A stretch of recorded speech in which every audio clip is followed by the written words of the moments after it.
Hey there, welcome to day 112 of our Let's Grow annual challenge. Sharon Horne-Ellstrom here. I hear the birds singing in the background. I should have muted them out, but I did not. So today we're talking about physical growth. We've been working on physical growth this entire month.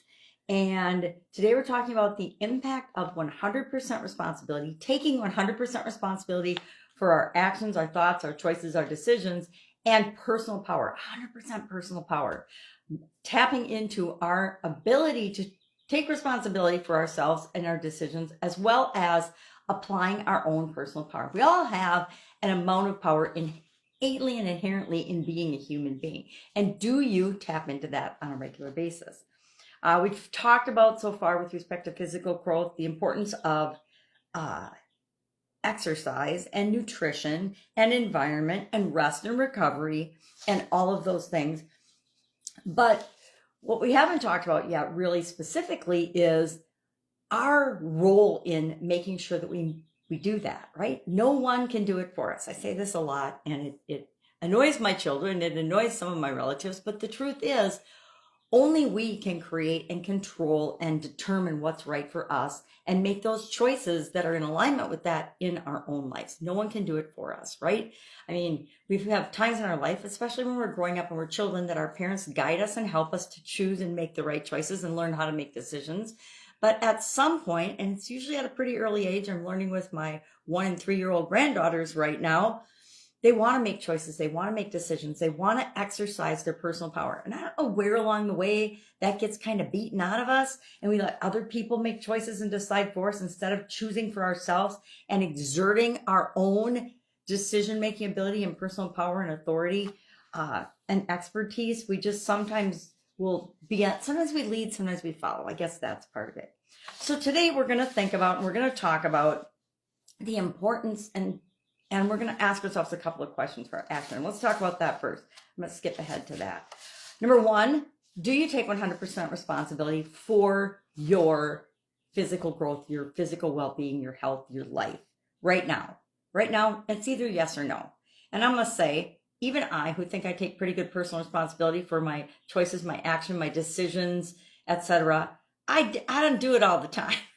Right? I still make excuses. I still have reasons why I didn't do something that I know is in my physical best interests, right?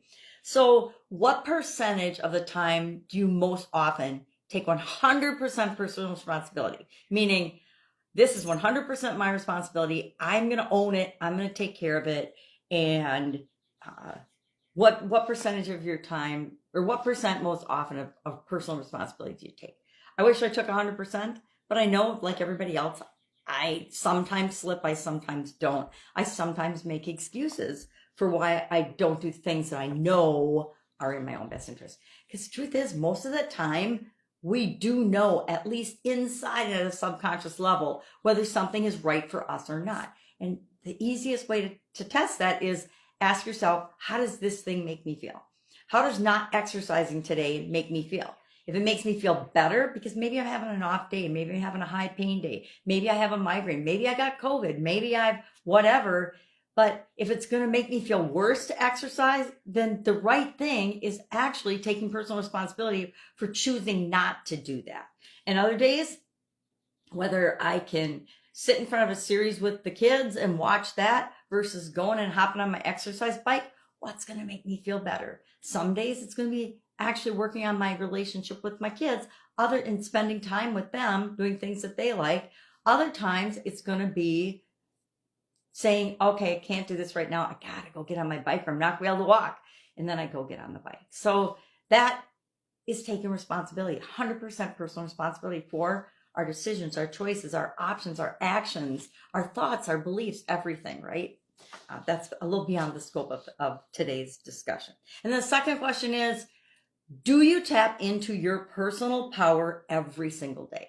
Do you exercise and tap into and use and exert your own personal power every day? Now, I don't mean over other people. I don't mean manipulatively. I mean over yourself, right? The person that we need to take personal power over is actually ourselves. Sometimes people call it willpower. I just call it personal power. And if you don't, try it today, right? To just do it. I mean, exercise, set a boundary, make a decision, set a goal, whatever is right for you. Go ahead and do that today. And if you do it on a regular basis, most of the time, exert your personal power and know about your personal power and exercise that. Share in the comments below so we can learn from one another how to go about doing that. Guide 2 of the Let's Grow Annual Challenge private Facebook group, of course, is a write-up on this topic today, as well as Heather's story of using 100% personal responsibility, or taking 100% responsibility and exercising her personal power to create the physical growth, health, and well-being that she desires in her life.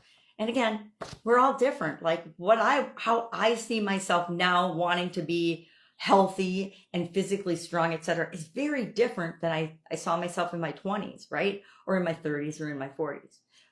So we have to go along with, we have to know ourselves and know what's right for us. All right, if I can help you with this in any way with today's topic or today's action item, just ask. Otherwise, I'll be with you tomorrow. Have an awesome day.